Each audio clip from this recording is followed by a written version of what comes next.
Good afternoon. Welcome to What Are the Odds with Barnes and Baris. I am one half, your host, Rich Baris. Robert will join us soon. We have a lot to get through today. All right, so real quick, little update for everybody who's on my locals page, peoplespundit.locals.com, peoplespundit.locals.com. We'll go through some of that Virginia stuff that I'll really quickly talk with Robert about it. There's a lot of other stuff we want to talk about. I'll save that for Inside the Numbers tomorrow, okay? Which will be tomorrow and not Wednesday. Remember that, okay? But you'll all get that notification. But yeah, interesting, just like we saw in California, just like we saw in Massachusetts, Virginia. All of these trends that had, they're not good for the Republican Party. But in other states, the trends are. And it's time people start looking at the electoral map for the ever-evolving, fluid situation that it is. You cannot box yourself in a corner and repeatedly play the same chess moves over and over and over, because your opponent will eventually know which way you're going to move your rook and your knight every damn time. You have to look for different opportunities on the board, and Republicans are just not good at doing that, all right? Now, I'm not saying that Republicans shouldn't try in Virginia in the gubernatorial election. Virginia's when it comes to that kind of stuff, it can be swingy. All right, 2022, 2021 could be good years for Republicans if they're not dumb. So I never say quit on anything. You know that. Neither party should ever quit on the American people. Should always be making your case no matter where you are. But these trends are clear. Immigration, migration, and education. All right? And we'll go over some of that. I want Robert's take on it. But also, real quick, before we bring up the talk of the day, all right, which is Trump's presser, which I can play before Robert comes on, can kind of, tee it up. All right, what are the odds my side is going to survive? Greater than 50, less than 100%. What are the odds, and if we're doing, probability, what are the odds I will have some bare spots? Greater than 50, less than 100% certainty. All right, but all is looking pretty well. Let's just go ahead and run the Trump clip. All right, we'll tee it up for Robert for when he gets on. It's about a minute seconds long. It's a Newsmax clip, hat tip Newsmax, and right off from the Columbia Bugle's Twitter, they clipped it. They clipped, I think, the heart of it too. So hat tip to them as well for doing the work. All right, so here we go. Let's do it. From the very beginning of our nation, freedom of speech has always been understood as a bedrock of our liberty and our strength. In America, we recognize that the freedom to speak our minds and express the truth that is our heart, that's really a big chunk of our heart. It is our heart. Big chunk. Is not granted to us by government. It's given to us by God, and no one should have the power to take that right away. Pause for clap. The Founding Fathers inscribed this right in the very first amendment to our Constitution because they knew that free speech is essential to the prevention of horror and to the preservation of our republic. But remember the words, the prevention of horror, because we're very close to seeing that now in our country. We've never been in a position like this, and it's all happened very quickly. In the words of the father of our country, although some would like to take that title away from him, George Washington, he will not be canceled. If freedom of speech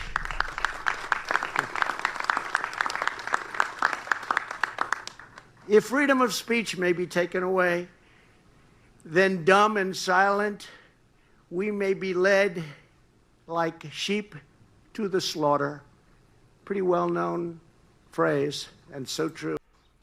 Robert, the prevention of horror, leading the sheep, we will be led like sheep to the slaughter. Look, I can't say, and that's textbook Trump right there, man. But I can't say I disagree. Look, this is kind of an important amendment, all right? I mean, it's kind of a big deal, and it just seems like certain people, if you don't understand the fundamentals, man, then you really don't know where the rest of it comes from. And he said three things there, two I just mentioned, and the other really is what separates everybody in these days. He believes, and I think, generally the right believes, and many others who the right just can't reach because they're idiots, believe that these rights can't be taken by Jack Dorsey or Mark Zuckerberg or the federal government. All right, you are allowed to speak your mind. If you don't want a public space, then too damn bad, don't start Twitter. You know what I mean? So, it's just the way I feel about it. And I'm not a lawyer, but I have a totally different, unique view on this, Robert, which is that what these people do are in campaign contributions. This is like me polling for free for a campaign, man. I don't know. When you're in the business, you see it, you know it. It's like pornography. It's hard to define, but you know it when you see it, right? And that's the way I feel about this, man. The media coverage, as slanted as it is, social media banning people, elected officials. I mean, these are handicaps. These are free services provided by these people who agree with the Democratic Party. These are free campaign services. They are essentially distributing information for them for free. And that, my friend, is illegal. So, I mean, this is just the way I feel about this. If it was us, I think the Department of Justice would be crawling up every orifice I've got. But explain to people, because you are the lawyer and I'm not, explain the message is good. The message is good, and we know from our polling, the vast majority of Americans agree with him. But explain why we're a little bit concerned about the legal quality of this lawsuit. Yeah, basically the political message is the right message, but this is another blown opportunity. The lawsuit itself is crap. And so it's the lawsuit is filed by this fake populist group. There were a lot of the same staffers and connected parties that basically derailed large aspects of the populist agenda that Trump was elected on over the 4 years he was in the White House. And these are people that are, big oil, corporatist, connected, Wall Street connected lawyers. And so it's not a surprise that the suit he actually brought is a suit that has basically zero chance of success. And that right now Trump will likely end up having to write checks to Mark Zuckerberg and Jack Dorsey and the Google guy and Google, Facebook, and Twitter, because of how weak this claim is. And Trump by far had the best claims. As you point out, I mean, that's an additional claim that I didn't even mention yesterday on Law for the People with Viva, the Sunday night show, which is, he could have alleged that these were really illicit campaign contributions by these big tech giants to the Biden campaign, could have included within it Kamala Harris's deep ties to big tech, could have included within it the suppression of the Hunter Biden story, could have had all of that as part of the suit to really enhance its political aspect, to really enhance its legal components. But instead, all the best claims are not raised. The best claims are, as you talk about, these are people that have chosen to take over a public function. It would be like if your local downtown public square, the management was given over to a private company.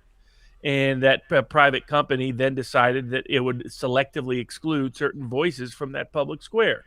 In Marsh v. Alabama, the U.S. Supreme Court said, no, you can't do that. If you are operating a monopoly over a traditional public function, you have the same obligations the state would have.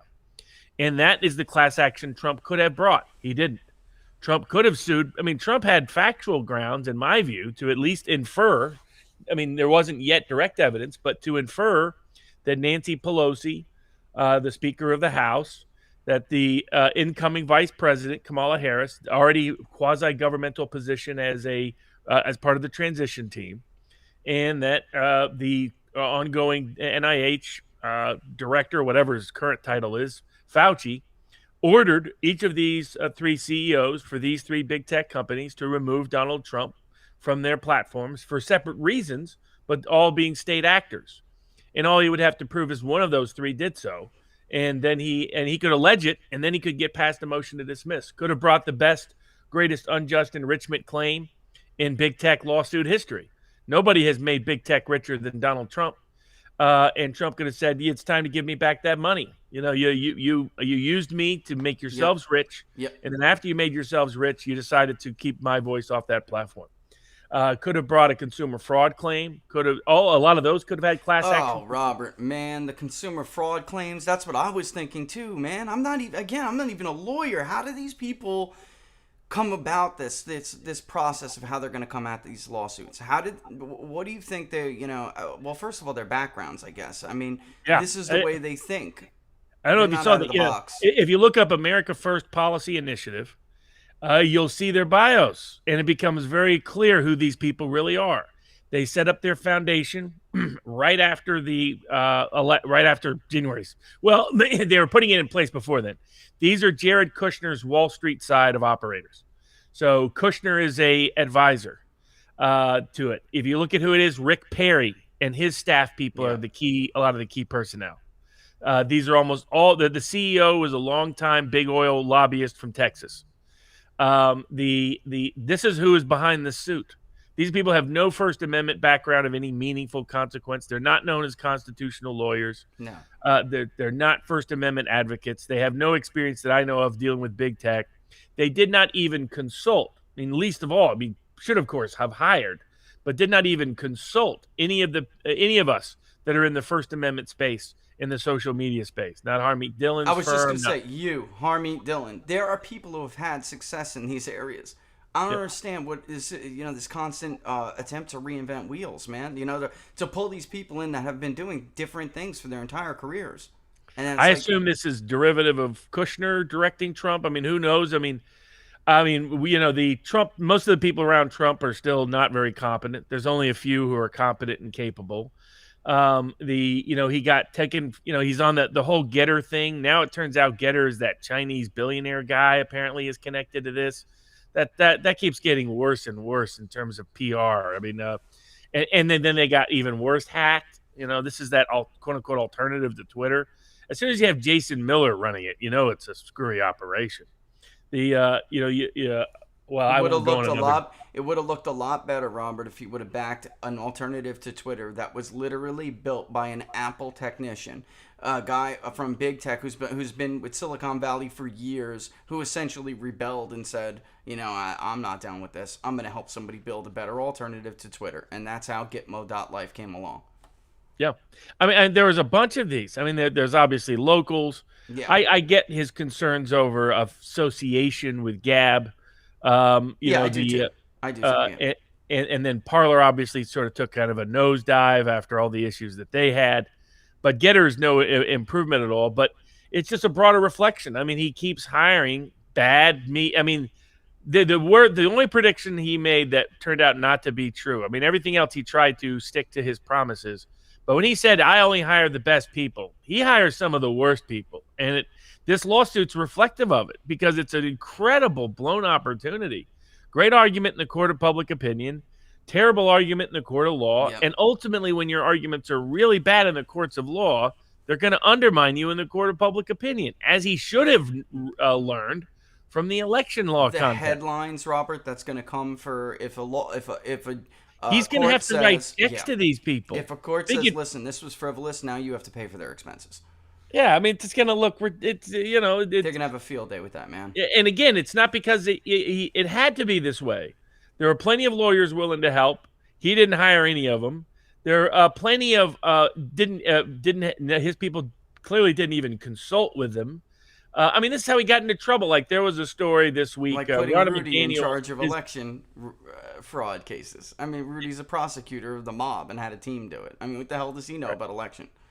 Exactly. Well, and on the other side, the corporate insider side, he went back and forth between grifter outsiders and crazy outsiders or corporate insiders. And even though there was a third choice of strategically smart outsiders that he could have picked, Alan Dershowitz is another example of that. I mean, Dershowitz makes your best argument for you in the impeachment proceedings, and again, you choose not to hire him for this critical argument that he's also been integral in developing, both in the court of public opinion and the court of law. And instead, you hire Greta Van Sustren's husband, who hasn't been well known since the 1980s. Yeah. Whose biggest thing has been trying to popularize Scientology within conservative movements. Yeah. I mean, come on. The guy's like, I don't know. He's at super level 6. That's apparently the level where you get the special alien connection or something. I'm probably going to get no, you're right. I'm probably going to send hate mail to me now, but sorry, right. but that religion is a whack religion. I'm sorry. I'm not. We had some fired. major run-ins with them in Florida. We had congressmen years ago. One, he's not a congressman anymore, but he represented an area in Florida. David Jolly, I'm just gonna say it. And the cushy relationships these politicians have with these Scientologists that really, Robert, I mean, there's a lot of bad accusations. Look, the Catholic Church has had their accusations. You know, evangelicals had their swaggart moments. I mean, look, it happens to everybody, but this stuff is, it's, you know, the auditing, you know, and then using the content of the auditing to basically comply behavior and to shame and extort. Well, you gotta give Hubbard credit. He saw the Catholic Confession and he saw the therapeutic. Yeah, he did, man. And he was like, you could use that for different purposes. This is really smart. Yeah, exactly. Philip Seymour Hoffman. Look at all this blackmail you could have on everybody. Man, this would be great. Tom Cruise isn't going anywhere, man. Yeah, exactly. Yeah, and Philip Seymour Hoffman in what the hell was the name of that movie, man? He played like an L. Ron Hubbard like figure, and he just knocked it out of the park. I mean, he was so good. You know, God bless him. You know, people. You know, all of us. You know, have family, friends, ourselves that struggle with drug addiction. You know, he was incredibly talented. Oh, super talented. And so, I mean, it's the short answer with the suit is it's going absolutely nowhere unless Trump changes lawyers and amends the suit to bring the really good claims. Credit to Trump for taking it on in the court of public opinion. Oh yeah. But you know, again, his continued vulnerability continues to snakebite him. His Achilles heel continues to be personnel choices. And his personnel choices, frankly, continue to be atrocious. And so, you know, what the CPAC showed is that Trump still has a complete dominance over the party, Absolutely. understandably so. Yeah. Still the best marketer of populist causes or conservative causes. Still the best advocate for it. Still the best instincts in the policy arena. Still the most dominant political figure. I don't see anybody replacing him if he wants to run in 2024, but his ability to deliver on any of the promises, both in terms of getting elected, in terms of having the best political crew around you to get elected, but also definitely in terms of getting anything done once he gets there, is clearly something that's not going to happen on his own accord. It's only going to happen by other people setting it up and somehow finding a way to get him to.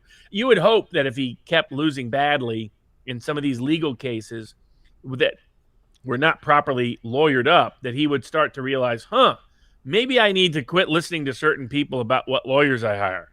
Maybe I need to actually go to people that have helped me before and been successful. You know, you would like. Yeah, this is what gets me with this, the personnel choices, is that in the beginning, Trump ran and he said, like you said, I'm going to hire all the best people.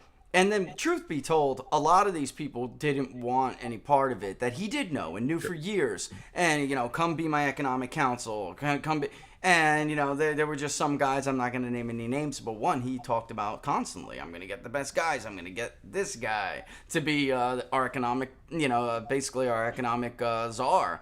And that didn't happen because he refused to do it. You know, there were just so many people who didn't want to touch it, didn't want to touch him, and they thought it would hurt them in the long term. So I get that, you know, but in the end, there were all of these people who did step up, who did go to the front lines for him, really did go to bat for him day in and day out, had gains, made gains, because with the law, and you don't have to be a lawyer to know this, when you botch precedent, you screw people who are trying to do better in the future. So you may just sour the courts out to certain things altogether where it doesn't even matter if you bring a better case. They won't want to hear it, Robert.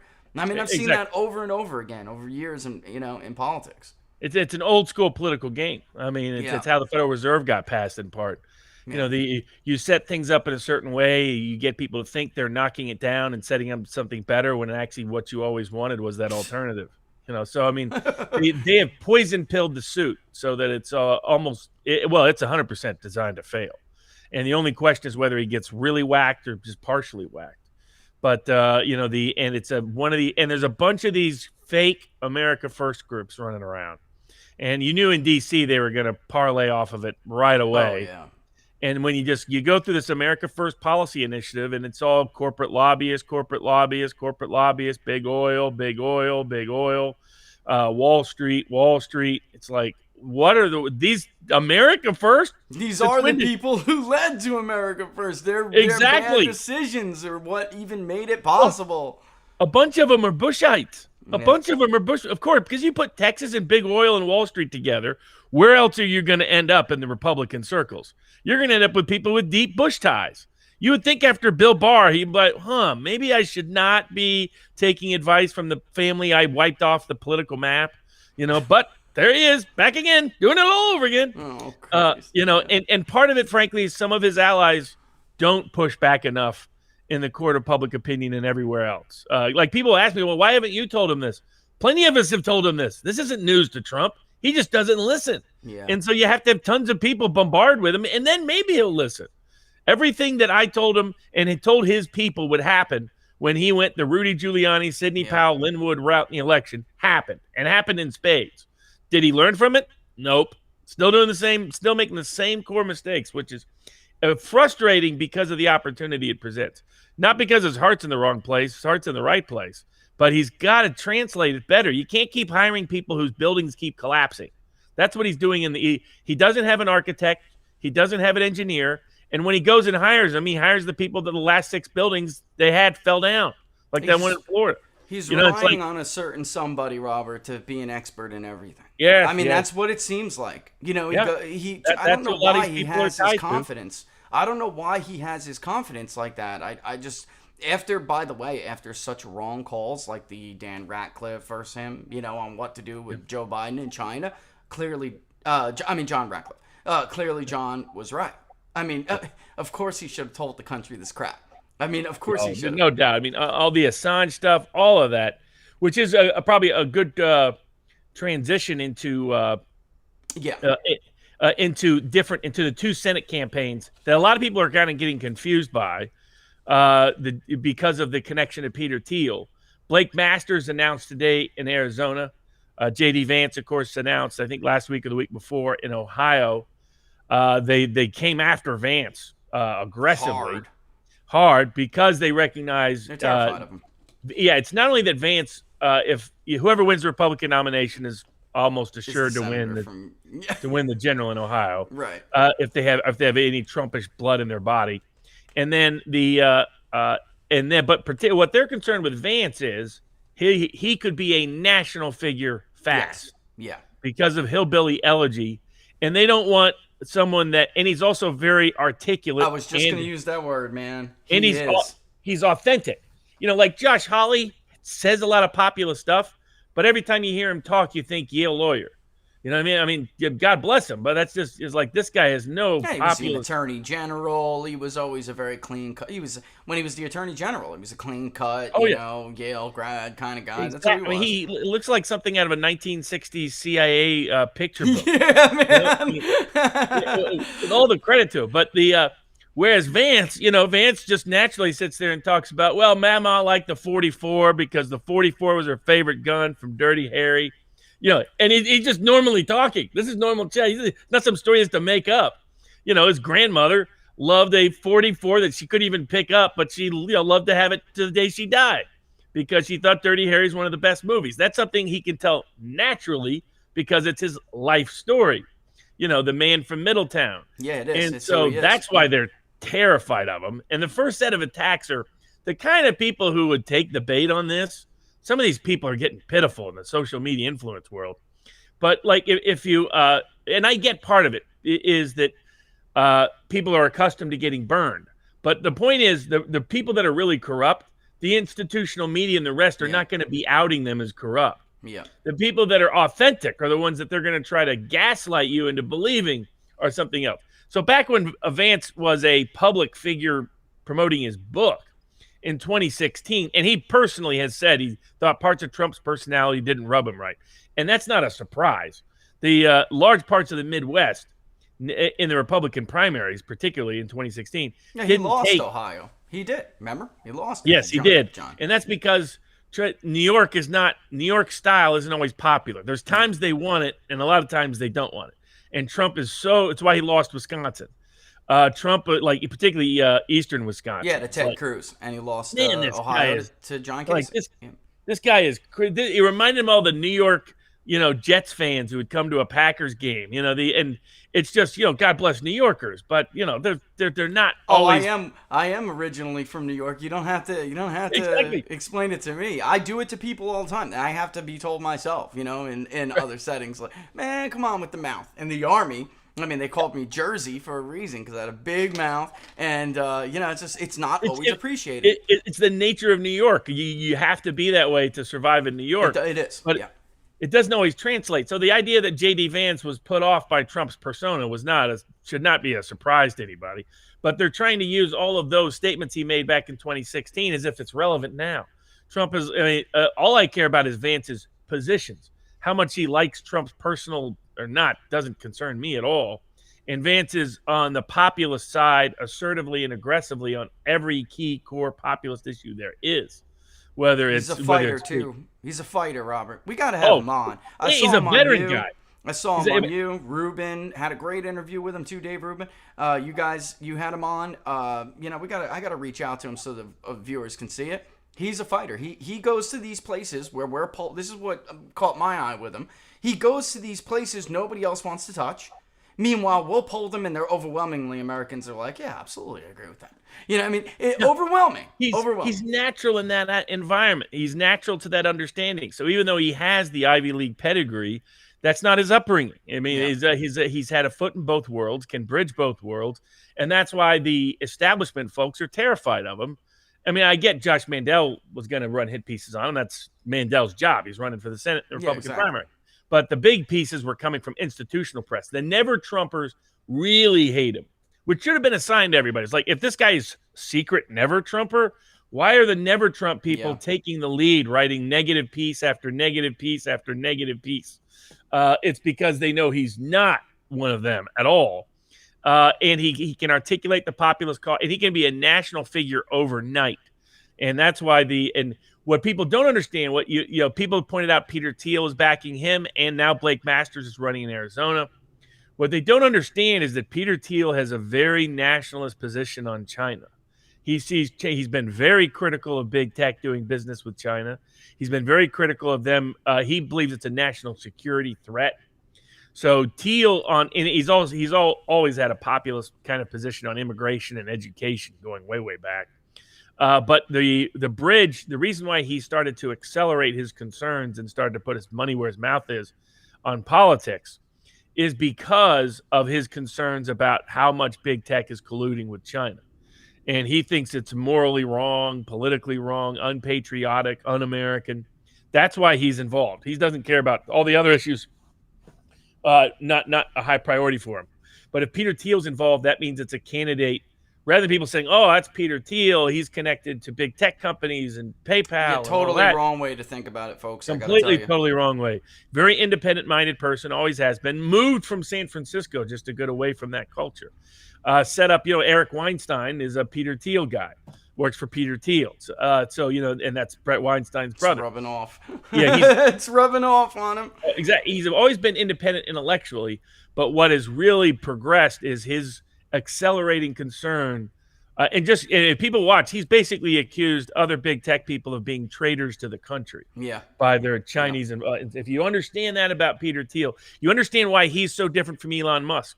There's a lot I respect about Elon Musk, but Elon Musk is completely in bed with China. The amount of business deals he has with China are huge. He's always going to be singing the CCP song publicly. Peter Thiel is at war with China. So it's a totally different mindset, totally different economic approach, political approach, cultural approach. Musk is funny as hell, though, man. He is. He's absolutely. Funny as hell. What Thiel is doing is he's balancing out the Koch family impact. So, by the way, this America First Policy Institute, you dig in, almost all these guys are Koch family connected in one way or another. Got donations from it, money from it, cash from it, worked for somebody, worked with the cause, etc. I'm thrilled that Thiel is counterbalancing the Koch effect because he's so focused on China. He's the number one person backing populist candidates. Because in my view, Masters is the best Arizona Republican candidate in a long time, especially with any populist credentials. So how many lousy candidates did the Republicans run for the United States Senate? Oh my God. There hasn't been a good one in years. No, and I don't count John McCain. So I'm really since Barry Goldwater died. Yeah, John McCain. Let's face it. Arizona has changed quite a bit since John McCain was first elected, based on what happened to him in the military, and that's really it. I mean, that's how he was a congressman. He wasn't conservative, credentials, and never was. No. He screwed Reagan on the tax cuts. People don't remember this. He was one of the Keating Five. He was one of the key guys that was helping Keating scam the U.S. government. Yeah, that's right. Right. People forget completely about that. And, it's like where the moral and virtue argument that they made against Donald Trump for years, and we just completely forgot about the real estate scams and everything. I mean, you gotta be kidding me. I guess time sure does move. Any sin can be forgiven as long as you were opposed to Donald Trump. And any sin, they will forgive you for anything you've done in the past as long as you're opposed to him. If you're supporting him, they will throw you in jail forever, which is, I guess, a good way to just move on over to, because last thing on Arizona, I just want to say, Arizona is not a blue state. It's not a blue state, folks. It and is especially not a blue state. With the success of the Arizona audit that I think is going to be forthcoming, with the election law reforms that I think are going to be upheld, with it being a midterm without pot being on the ballot, and with a candidate like Masters, they absolutely could take back that Arizona Senate seat from Kelly. 40% increase in Maricopa County. 40%. Yeah. That is more than twice any prior jump in support we have ever seen for any. I mean, come on. Yep. You have got to be joking. And it would have been more if Donald Trump did. Well, I'm talking about what his Democratic total to the prior Democratic total. We just have never seen gains like that. Population is increasing in Maricopa. Robert, not that much. Oh, yeah. Not that much, man. No way. Yeah. No chance. No and how. Pot could explain it a bit because Pot was on the ballot. We talked about it but not that scale of it. And I think they're going to find discrepancies in the ballots. Arizona's a state where the Republicans have a trifecta over the state House, state Senate, and the governor's chair. And so the election law reform should go through. And they just had their prior election law reforms affirmed by the U.S. Supreme Court. So it has the right environment. And the key is continued populist appeal to Mexican-American voters. Yeah. So what they showed in Arizona, there was in some of those precincts, double-digit improvement for Trump from 2020 over 2016. It was young white voters, unusual turnout amongst young white voters that cost him Arizona.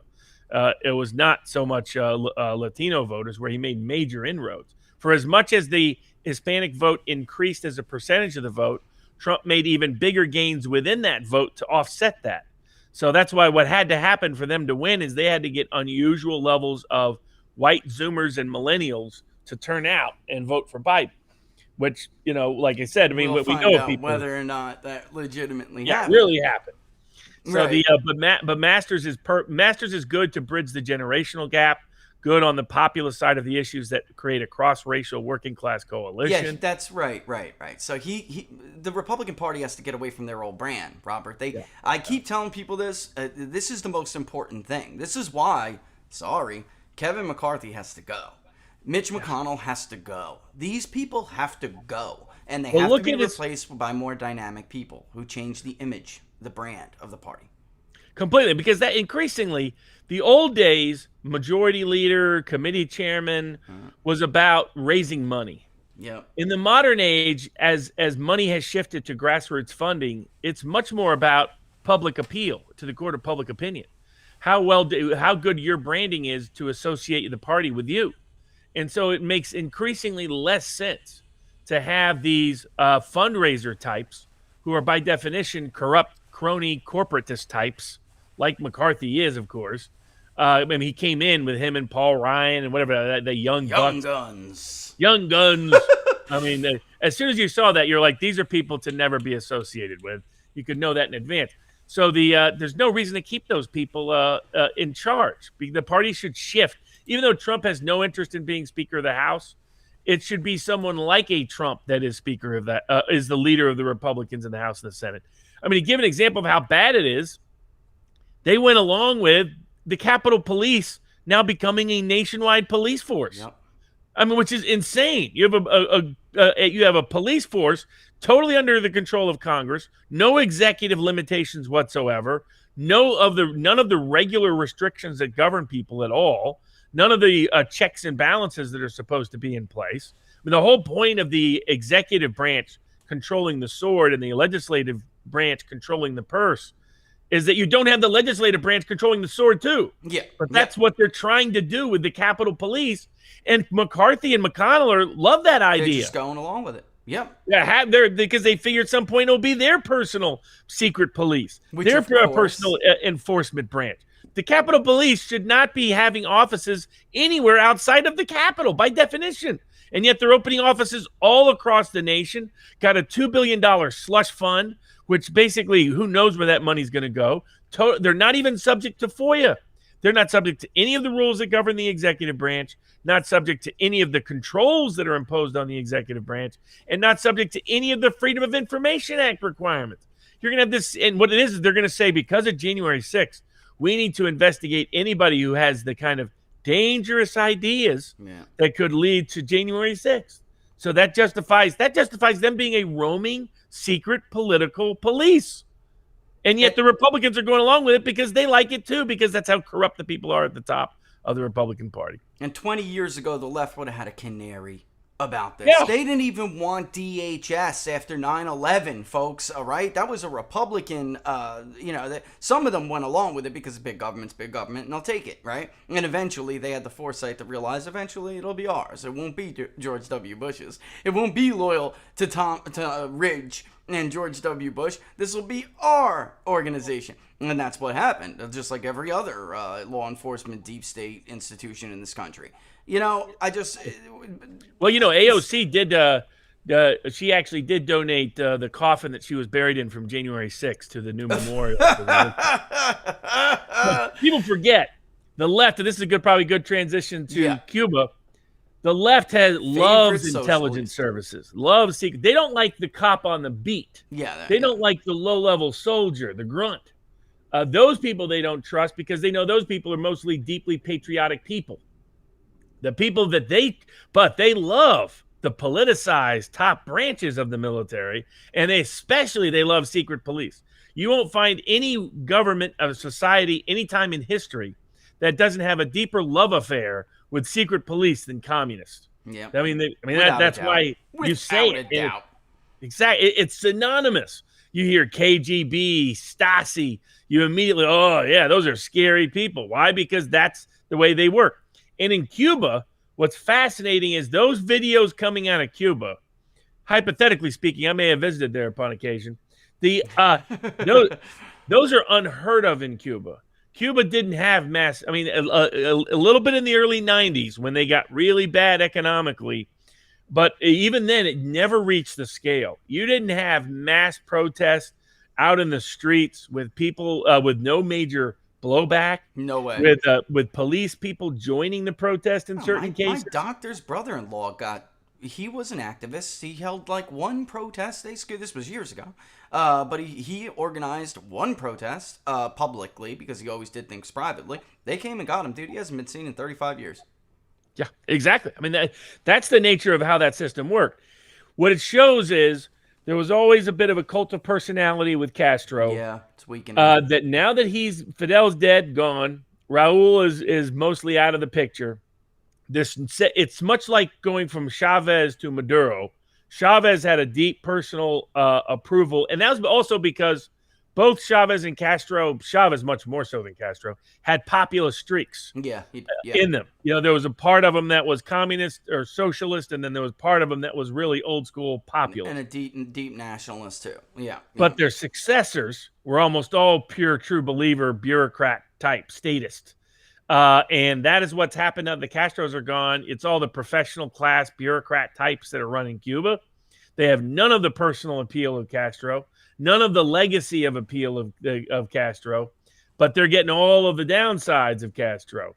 And it's just like with Maduro. Maduro couldn't. I told people when that happened, I was like, he will not sustain the Chavez revolution. That will collapse. And the only question is when, not if. Because what he never understood, like a lot of Obama people never understood, Obama was personally popular. Obama-ism was never popular. No, that's right. And Democrats still are not yet fully figuring that out. It's like They're like, how did our HR1 and S1, how did they fail? We don't understand. Because they're not popular. That's why they didn't pass.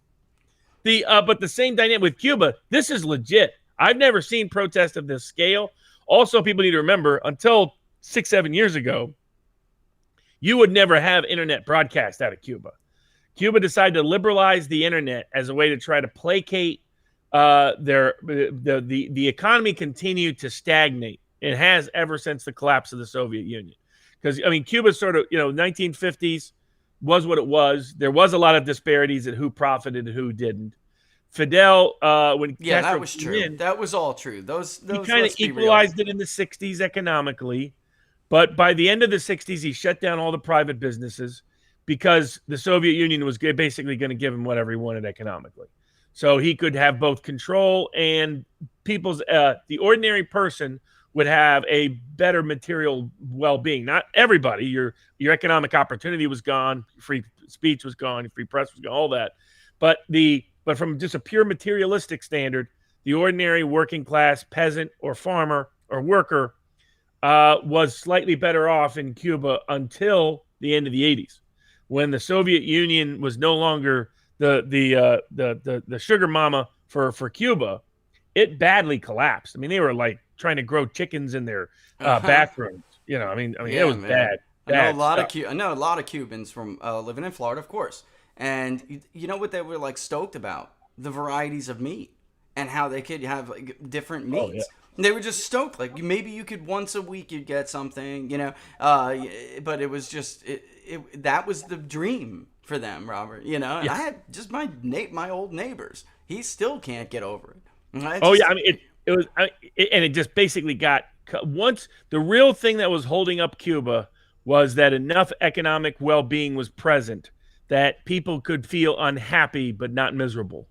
And in the early 90s, they started to turn miserable. And that's when Castro suddenly flipped and went from saying, we're never going to be that tourist country we were in 1959 when I took it over.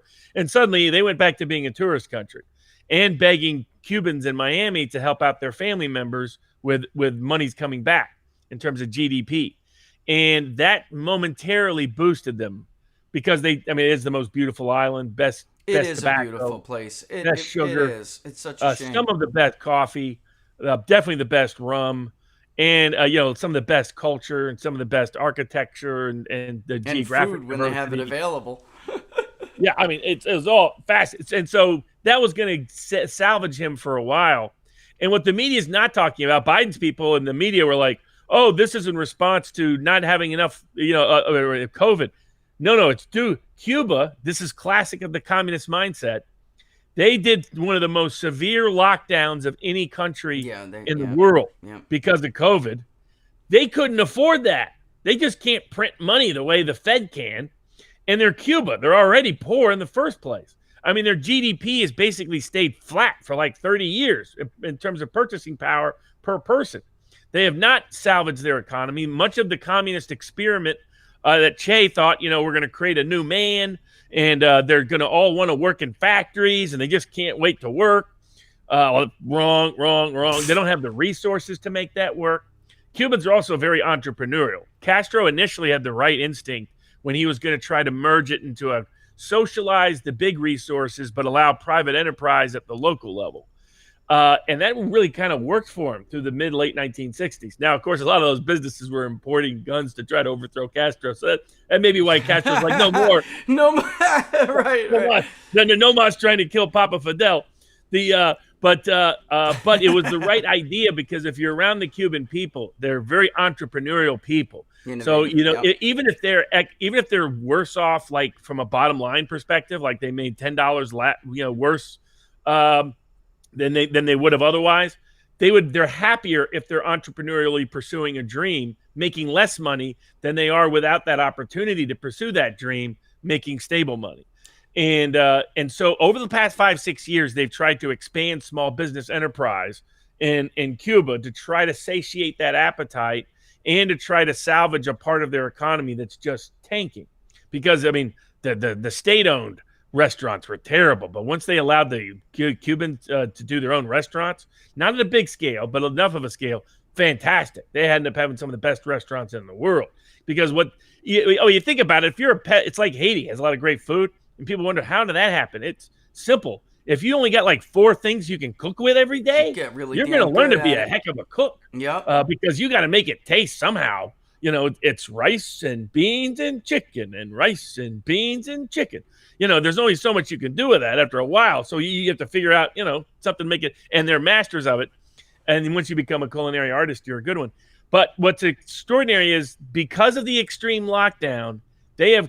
I've heard from a range of people in Cuba or people that are close to people in Cuba, that the level of economic frustration is the highest they've seen since the early 1990s. That people are feeling like they have no opportunity, things are crushed. So the lockdown, this would be irony of irony. Maybe one time the lockdown works well politically, kills the backfire may backfire so badly in Cuba, the communist regime may actually fall within the year. But listen to what the left is, and that would be an incredible turn of events. But listen to what the left is trying to say. There's another irony here, and that is, for years, this is the left's favorite left-wing country, socialist country. All right, you know, the Beyoncés and her husband, they all love to go there, right? Everybody wants to rally for Cuba. Jay-Z, and they all tell us that actually Cubans have better health care than the United States. I don't know how many left-wingers I've heard say that. AOC. And for certain poor working class populations, before the lockdown, that was they did have decent. There was truth to it, is the way I would put it. But now look at what they're saying, Robert. Now they don't have vaccinations. Now they don't have it. Because what are you exactly admitting to here?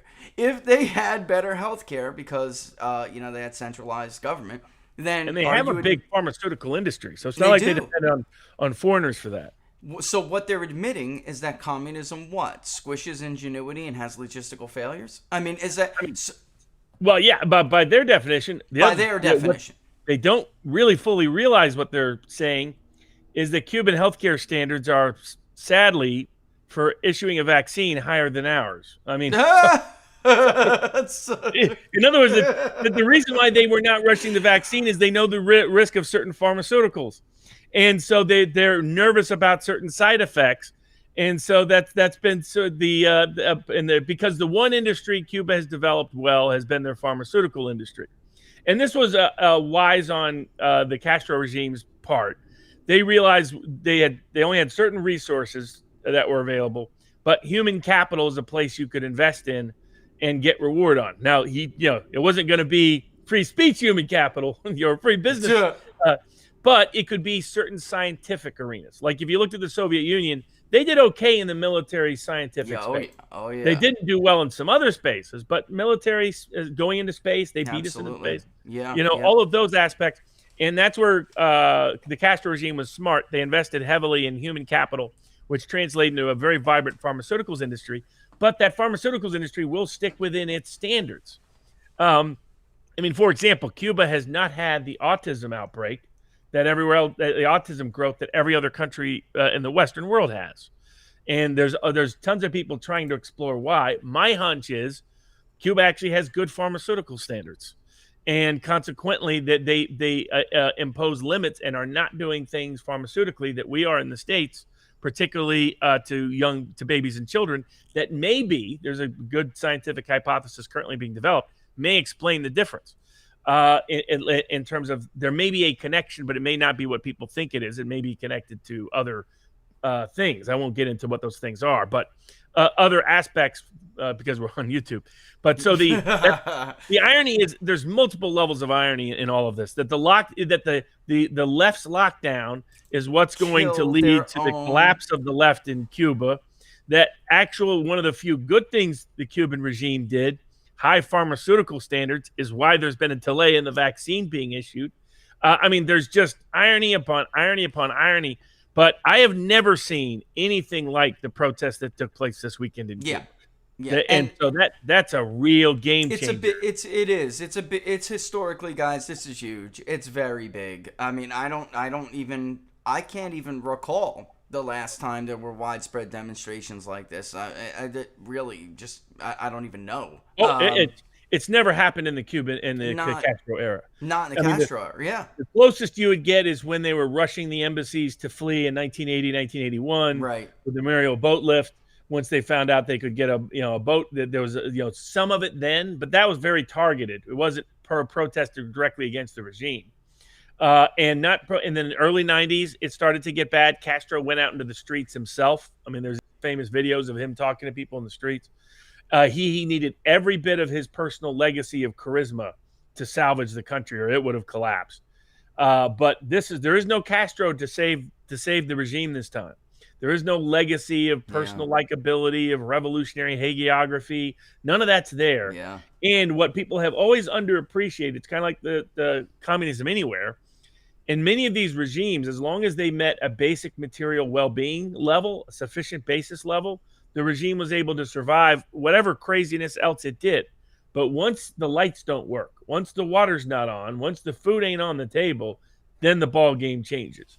And that's what's happening in Cuba, because they could not afford to do a lockdown for a year. Yeah, and I think that there are many ways American politicians would love that. I don't even know how to stop that, but it would be nice if they did. Anyway, yeah, it's connected to the phone, so if somebody's like dinging me and it's coming. Can you guys hear that? It's just dinging through. I hope not. But in any way, many American politicians would love to have that standard here, Robert, where basically we forget about these things we were talking about in the beginning of the show.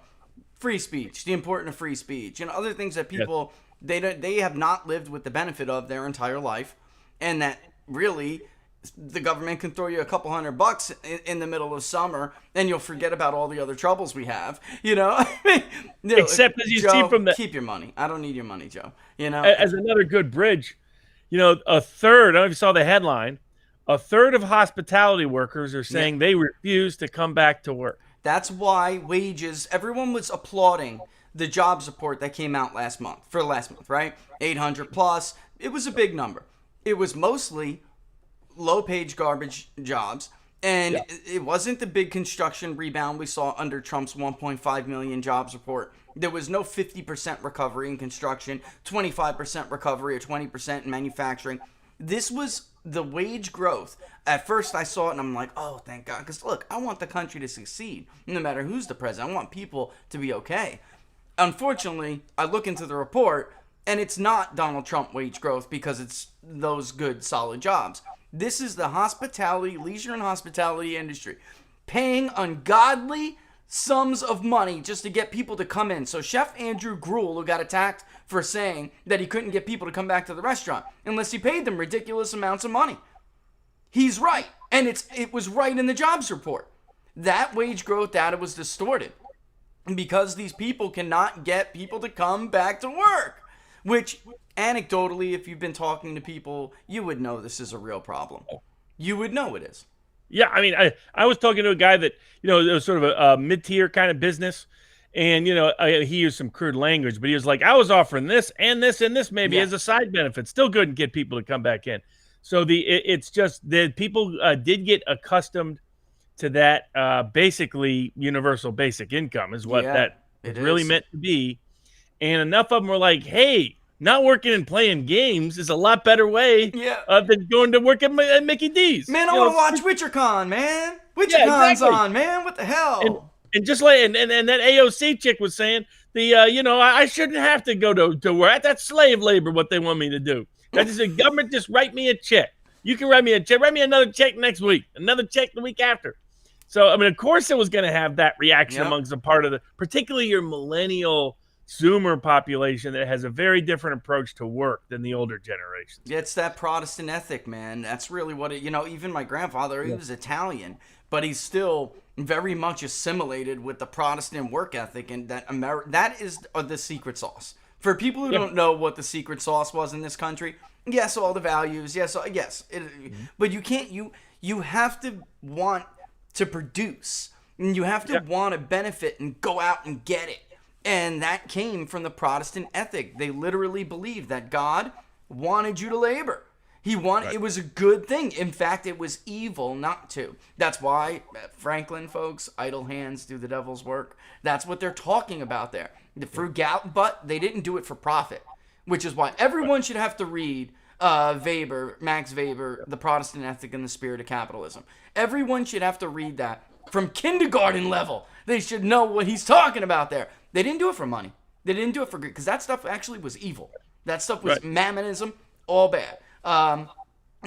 Franklin developed the stove, the lightning rod. He didn't take $1 for it. And I was going through his own work, and the governor is like, Ben, what the hell are you doing? Patent and trademark this puppy, make a fortune. And he's like, that would be wrong. God gave me this incredible ability to invent stuff, and I should be using it for my I made enough during my printing press days, and I'm good. It would be wrong for me to take this money. The governor's like, I don't know what's wrong with this man. That's the Protestant ethic. And that was always a secret sauce. And the younger generations have a weaker ethic. Let's just be real. I mean, it's just the way it is. They don't and that's, I'm not a Bible thumper, Robert, but that is why when I look and I see the rise of the nuns, like my old pastor used to say, Andy Stanley, the rise of the nuns. People who say, what's your religion? None, right? That is the danger there, because for years, even those Catholics, those Irish Catholics, the Italian Catholics, they're ethnic Catholics, but they still came here, assimilated, and adopted the Protestant ethic. And that is the American dream, going out and getting, working, getting your home. That is the secret sauce, man. It's really that simple. And with the weaker that becomes, then the more susceptible we are to these kinds of what Sam Adams would have called schemes of leveling, right? And they're not constitutional. Universal basic income, any other kind of, basically collective scheme. That's what they called. That's what they referred to them. The good of the collective. They had they experimented with that in the Puritans, and it didn't work out well. And they said never again, because it's evil. Everyone should have to get up, put their boots on, and go make their share. And basically, Robert, eventually, if the tide doesn't change, eventually that's the sad part about this. The integrity that comes with work. It's a belief in all of this makes you a better person, and there are too many damn people who just don't believe that anymore. And that's a long-term trend that concerns me greatly. It's part of our national identity. Yeah, I think there's been a lot of focus on the problematic civil liberty impact of the lockdowns. Yeah. And the problematic cultural impact of CRT in schools and culture and whatnot. But probably undervaluation is that the really biggest. I was telling someone the other day that the risk of lockdowns returning are entirely dependent on whether the economic experimentation we're undergoing works, or at least in their perception worked. Because I think what's underappreciated is the extraordinary economic experiment that they use the lockdown as a pretext for. Basically, it's a version of different ideas big tech has had, which has been a combination, and the left has had, which is a combination of, and neoliberals and some neoconservatives have had, which is a modern monetary theory combined with universal basic income, where the idea is, because you look at the big tech economic model, they don't employ many people, but they need lots of consumers. Yeah. So they saw the society through their eyes, and they're like, what about in a world where most people don't work but still consume? How do we make that society function? And how do we get compliant behavior economically, culturally, politically, and so forth? And then you look at the left, how do we get to do all of our spending without the problem of taxation? Well, what we'll do is we'll just print, we can now print our own currency and declare its own value, monetize our own debt. And then you solve the problem that big tech is presented by giving everybody a basic income. It's not a surprise that Andrew Yang came out of the tech space. Yep. Though I don't think anybody's going to be singing that guy's political praises after the complete collapse he experienced in the New York City mayor's race. And it shows you the underlying politics. Of the Democratic candidates, the most conservative one won. That's who Eric Adams is. Yeah, I'd agree with that. I would, yeah. He's a black cop, old school, politician, very, local poll oriented. They tried to steal it from him, and he caught him, and they got too embarrassed and had to admit it. Right. Robert, how many pairs of eyes? I was talking with this with Brainerd, how easy it could be to make a mistake like that, right? But which was the entire point of what we were saying. You can't radically change how elections are conducted. We're only human. But the more we really look at this, the more we realized how many people put their eyes on these numbers. And nobody saw this, Robert? Nobody noticed? Come on. I mean, he spotted it right away. He's like, hold on a second. Whoa. You just added 100. People are making a joke. Apparently, there's a scene from one of those movies with the comedian, what's his name from Saturday Night Live, who passed away? Chris Farley. Chris Farley and his David Spade. And it must be that one that's about politics loosely. And in it, they're looking at, they lost a county, and it's Chris Farley's character, no less, who's seen as an idiot in the movie. Oh, what is that movie? His brother's running for governor of Washington. Yes. Yeah. And he's like, that county. He goes, hold on a second. That's more votes than there are voters in that county. Yep. Something must be wrong. And it's basically what Eric Adams did. He's like, hold on a second. How did you find another 135,000 voters? Where do they come from? Oh, man. And the media tried to say, how dare you? You're just like Trump. But everybody knew that what's what they're doing. Here we go again. We go again. That's we got caught. Just a little digital error, little computer error. You're talking about embarrassing for the anti-Trump pretend the election was the most pure and safe ever crowd. that happened in the New York mayor's race, and they tried to screw over the black guy too. Yep. I mean, he's only the second ever black mayor of New York. Yeah, that's how Rudy won the first. Was with the first black mayor. Yeah, David Dinkins. David Dinkins. Crime was through the roof. And David Dinkins was much more mediocre, more of a traditional poll. This guy is old school. This guy has a great chance to succeed. Again, street New York cop going up to mayor. Yeah, I know moderate Republicans who actually like him. I do. Yeah, I mean, the Guardian guy who's running on the Republican ticket has no chance. I don't know if anybody saw the Democratic versus Republican primary voting, but it's like New York is like, people were asking me about California. I was like, in the governor's recall, I was like, our best shot was to get a Democrat who didn't like the lockdown. I don't see any Republican having any shot in California for the recall. The person that, I wanted to run at this point, I just told him, you're way behind the ball in a recall. Your best bet, if you really, is to watch your competition now get creamed, because they're going to. And if, run in 2022, if you really still want to run, if you want to run, because what's up with making all the big deal about Kate? I mean, look, I get the Caitlyn Jenner fun, interesting, political angle. I get, a 2-day news story. But when she herself folded right away on the issue of trans in sports, flipped her position to the politically correct one within 24 hours. She gave a horrible answer on the election fraud. I mean, it was just, you have to know that answer is coming.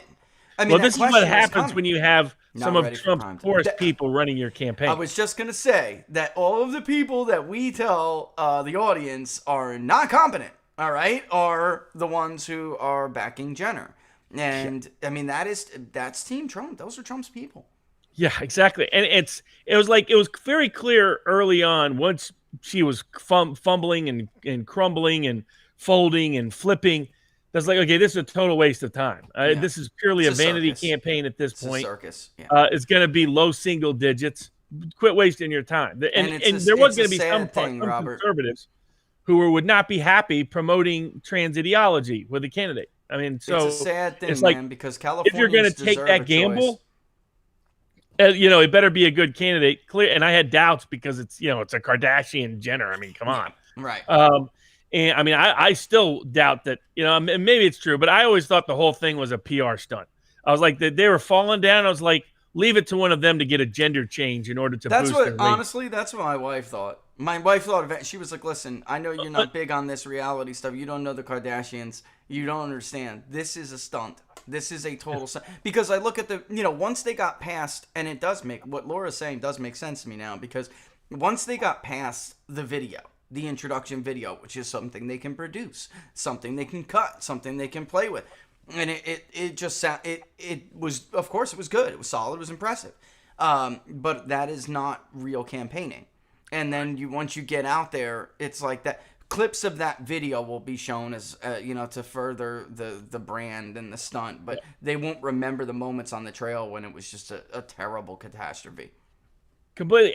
And they're like Tommy Lauren and all these Fox people rushing to Jenner's defense. It's like, come on. It just saying wasn't ready any for prime criticism time. is now transphobic. I was like, look, there's clearly Come some on. people out there that just are haters. So putting that group aside, there's plenty of other people who just don't think it's a great example for their children, the trans ideology. Yeah. And I understand that point of view entirely. And Republicans shouldn't be too dismissive of that group, especially for someone who's clearly just a vanity candidate. I mean, this is someone South Park, built a whole season around making fun of. Right. Oh, yeah. I mean, because Caitlyn Jenner just kept randomly running over people everywhere in the South Park episodes. Didn't matter where, the White House, somewhere else, it's because of her Jenner's unique driving history. And which this is... Oh, go ahead. It's okay to run over people if you're trans. That's the short answer. And this is the sad part about this, Robert, is that this is California 16. All right, it was won by Costa by 20 points last time. The Republican candidate was so incompetent she actually lost support from the initial primary to the general election. That's how incompetent that fool was. All right, but this is California 16. Currently, right now, it's a yes with a lot of undecided. It's yes, recall him. And that is a liberal district. That's a sad, sad state of affairs because we ask people in these polls, which are very interesting in California, and we'll probably be able to release more soon, but why do they vote Democratic all the time? There's no other serious competition. I'm not saying California's not blue. It is blue. But what I mean is there are certain districts and certain races that could be more competitive than they ever are, but they really don't even know who the Republican Party is. They know what they're told by the Democratic Party because they have one party rule. That's it. I mean, and the potential area of growth in California is entirely the other mistake the people promoting Jenner are making. Once it was clear, I got promoting Jenner when it was an interesting possibility, but once it was clear who Jenner was, it was time to move on, is that they are mistaking. They think the way to make inroads is to rediscover 1980s Pete Wilson margins in coastal upscale white California. Not going to happen. That is gone. That's not where there's progress potentially is working class Mexican American California. That's where there's potential Republican growth. That's where Trump made major inroads. That's why California didn't budge much from 2016 to 2020, despite underlying demographic shifts. But I'll give you an example. One of these fake experts on elections, one of these people that keeps running around pretending that they're an election expert, they're saying, oh, look at these precinct data results from San Francisco and West LA. These have to be false because there's no way Biden would have won 93-7, 94 to 95. He will. Absolutely. I mean, of course, there's going to be 99-1 precincts. These are people that clearly have not been to those parts of San Francisco, those parts of LA, those parts of coastal California. The biggest hurdle is that group is totally hostile. That's where the only way to I agree with you. Newsom was clearly vulnerable. The recall petition success proved that. But the best way to take him out is what we talked about with people almost 6 months ago. Said recruit someone who can be an independent type candidate, regardless of party label, who is not seen as a conventional old school Republican or a wokester Republican in Jenner, but someone who could appeal to Kennedy style Democrats in the old 1960s style. Otherwise, forget it. It's not going to. The numbers aren't there. Exactly, and that's Newsom's going to get back in because his opposition is divided in ways that will allow him to sneak back in and stay in power. But I mean, it was still a great thing to have to force him to run and all the rest. But it shows the ongoing inability. The political class keeps looking for conventional candidates, and they keep obsessing over how to appeal to their friends, upper middle class, other upper middle class whites. That's a good way to put it, man. They don't understand, looking at the data we went over last week, long term, that throws a wrench into Abramovitz or whatever his name is, Allen's thesis about the emerging Democratic majority. If you are majority, even though you may be losing some support among whites, if you're the majority white party and then you're gaining among the fastest growing demographic, you are in a good mid to long term position. Maybe you're going to lose a couple national elections, in the short term. But if you keep making gains with first of all, that group doesn't even flex their muscles yet.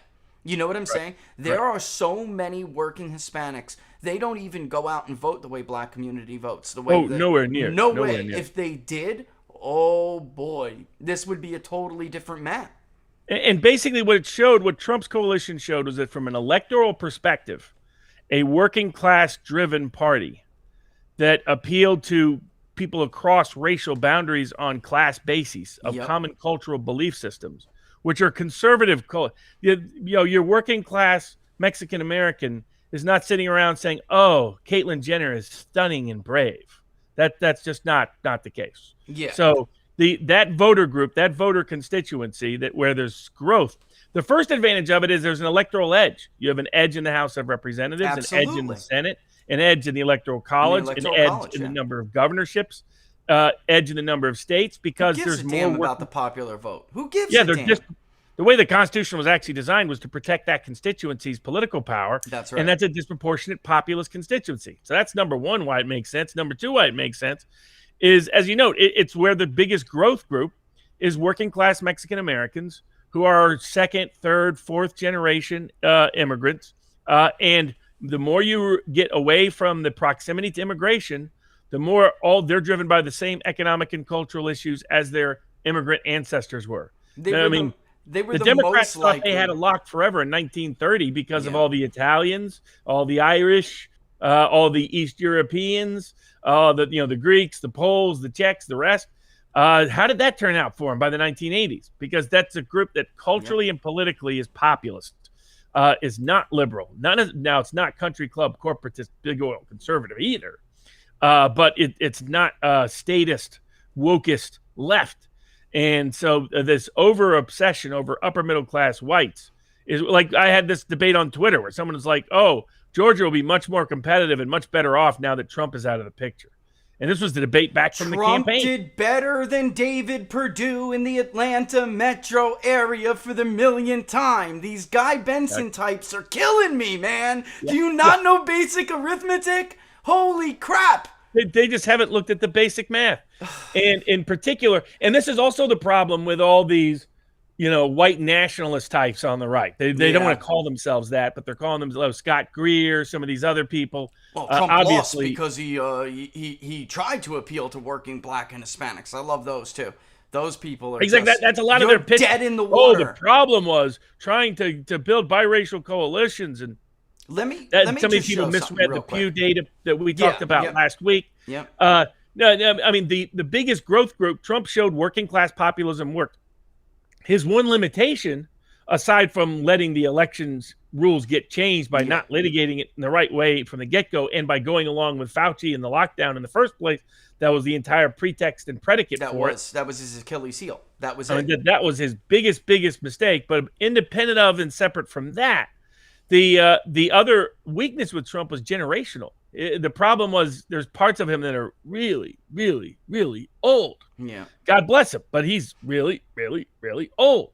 And, issues like pot, marijuana was a classic one. It's like, well, that's your why younger people say, well, what about Joe Biden? But that's because Joe Biden, just keep going. I shouldn't have interrupted you, but that's my you're point. Right. Go ahead. I mean, Joe Biden's ridiculously old too, but we couldn't take advantage of that because so is Trump. They're both really, really, really, really old. And God bless Trump. It's one of Trump's weaknesses. Yeah. So, he should have known not to. His comments about Bitcoin and about pot are classic examples of this. And letting Sessions try to recriminalize pot. Yep. I mean, the pot is an issue that outside of your Roy Moore political base, your 60-year-old Alabama small town church mother who still remembers that scary pot video when they were 15 in high school about how it leads to all the terrifying things. Right. I mean, there is way too much data at this point to conclude pot's more dangerous than the stuff that Big Pharma is trying to push to our kids right now. Yeah. But his out of touchness on that issue and his out of touchness on something like crypto. Like he was like, oh, Bitcoin must still be a scam. I'm like, I get it, Trump, but you sound like an old fogey. You sound like everybody's great grandfather who's like, digital currency? What? But God bless him, but it's a sign where he needs people around him. And this is the thing that Trump tried to hide, really, is that 2016 was a team outcome. It was not Donald Trump being solo. It wasn't his all. It was, he has this tendency to want to say he did it by himself. And I get why, but there's a part of that that's a vice. Part of that can be a virtue because he's very stubborn and will stand up to anybody, anywhere, any place, anytime. But it's a vice when he wants to pretend Steve Bannon had nothing to do with his success. Roger Stone had nothing to do with his success. All the other, Lewandowski had nothing to do with his success. But particularly all the people that were spoon-feeding Sam Nunberg, all the people that were spoon-feeding him populist were keeping him attuned to his own audience. He's a marketer, but he's a marketer who doesn't know what products people want in many instances. And unless he has somebody to bridge that gap, because he's not going to find it at Mar-a-Lago. God bless, but Mar-a-Lago is not a hodgepodge of young people. That's not its generational target audience. And so I think, that was his other weakness, but his weakness was not core populist pitches to cross races and genders, because there he had extraordinary success. And the only thing that needs to be improved upon that is a generational appeal. That in particular, I think issues like pot, depending on how people see it, but pot and crypto are areas where there's potential bridges into a younger audience on the populist side of the equation. Especially with crypto too. I mean, you could. That's kind of an easy issue to turn on them, Robert. They want to control everything, including currency and your ability to purchase, move goods. I mean, that's a great way to get past the old socialism is bad argument. Well, why is socialism bad? Show me somewhere where government control of the movement of goods, control of capital, labor, whatever, and currency. Tell me, show me. And that is a good way to easily show people this is why, the war on cash, the war on crypto, all of it. This is why big government is not what you're looking for. If this is the kind of life you want to lead. And it's a place where Trump or populism can expand. I don't think Trump's ever going to go there, but because it's just too many built-in limitations. But that should be the focal point. Not all this stuff about like anybody that's advocating for immigration on demographic control grounds isn't paying attention to the underlying dynamics. The problem with immigration is labor replacement and political voting replacement because of who's coming in. But it's not racial and ethnic shouldn't be the focal point. That's right. That's right. That's a and like you'd figure that everybody would figure it out that quick if Republicans said we want to bring in about 1 million African evangelicals who are being wrongfully persecuted in parts of Africa due to either Islamic insurgent movements or other indigenous religious traditions. All of a sudden, Democrats would be like, no, hold on a second. We got to be reasonable about immigration controls. So no kidding. The same thing Obama did with the Cubans in Florida. Yeah. He tried to stifle more Cubans from coming to Florida. I wonder why that is. Come on, folks. Same with the Venezuelans. I guarantee you they're not thrilled about Venezuelans coming to Florida. Yep. I mean, I don't know if you've seen the latest voter registration data. Republicans are about to outtake Democrats for the first time ever in voter registration. 1972 in partisan tracking began. And by the way, we talked a lot about this before the election. I told you, I said, it's going below 200,000. It's going to be tight. Florida's becoming a red state. It's not a battleground state anymore. State. Yeah, unless Republicans turn back into the party of Mitt Romney, because he couldn't even carry Cubans by a significant margin. Unless they go back to that stupid phase, it's a red state. Trump made that a red state. And I have to giggle and chuckle because some of those polling blunders were just so textbook, so textbook. These guys are amateurs. Well, ban big data poll. Oh, you're so cute. You still suck and can't project an election when it comes to Florida. Was Texas not blue on his map? Texas was blue on his map. I mean, Robert, should we even entertain these idiots anymore? But I remember them debating back and forth, and I was watching them on Twitter, and I was hysterical. He was talking about, it was like Biden +6 in Florida or something, but he was shocked over why Donald Trump's approval rating was so high in Miami. And, well, that's not really going to translate into votes, right? They had no clue that Venezuelan population was surging there. They had no clue. They took them totally by surprise. And the Cubans, that margin, I don't think they became aware of that margin until the Florida poll came out. The South Florida poll, that's a big poll of Cubans, always has been. Hispanics in general. But on every single issue, Robert, it wasn't just like the stupid idiot from CNN said, they like to be bullied. They agreed with not the Republican Party, Donald Trump. They agreed with him on every single issue they asked. They asked about 15 issues, 12 or 15 issues. And it was, who do you agree more with, Donald Trump or Joe Biden? And he had them on every issue, including coronavirus, by the way. So once you look at that during this election, where you see whites in Wisconsin picking Joe Biden by 2-1 on coronavirus, and these Southern Hispanics and Southern Florida Hispanics are telling you they'll take Donald Trump over Joe Biden any day on coronavirus, it's over. It's over. And that's because they're so deeply populist constituencies. If Trump had focused more on his populist instincts on the lockdown, he would have gained a lot more than he would have lost. Because you had people like Pitbull, the famous musician, I think is Cuban. He was talking about, look at these lockdown stuff. Basically, they were stuff that reminded them of communist Cuba. That's right. And they're like, we don't like this idea. We know where this ends, and it doesn't end in the right place. My doctor's Cuban. That's exactly what he said, man. He was like, and he's a doctor, by the way. I'm not going to get into what he does, but he'd know. And he's like, this isn't for medical reasons. This is for power. I mean, anyone who's seen it before, they know it when they see it, and that's it. People like him just were not fooled at all. I mean, the foreign policy risks for Biden, because domestically his big risk is that the MMT did not work, and the economy starts to really stagnate, starts to have stagflation like late 1970s. He already kind of looks like a less, Joe Biden is basically the corrupt version of Jimmy Carter. I said it would be like if Jimmy Carter's brother Billy got elected president, because Billy was the halfwit, the one that got dropped on his head when he was a baby, one in the family. People probably don't remember. Billy Carter once dressed up, I think, in all beer caps to promote some beer thing while his brother was president. Oh, there's some great Billy Carter stories. This guy, wow. This guy made Hugh Rodham look like a Mensa candidate. It was that kind of thing. So, but the whole dynamic of it, but he has real risk there, because contrary to what the whole Washington establishment thought, there isn't likely to be a consistent inflation-free economic surge over the next year. There's more warning signs because of people refusing to go back to work in some instances, because they're demanding permanent stimmy checks. The signs of major problems in the reverse repo market on Wall Street, which usually the overnight repo market is when the financial system collapses or freezes. That's where it starts. And that usually means somebody has doubts about what's happening.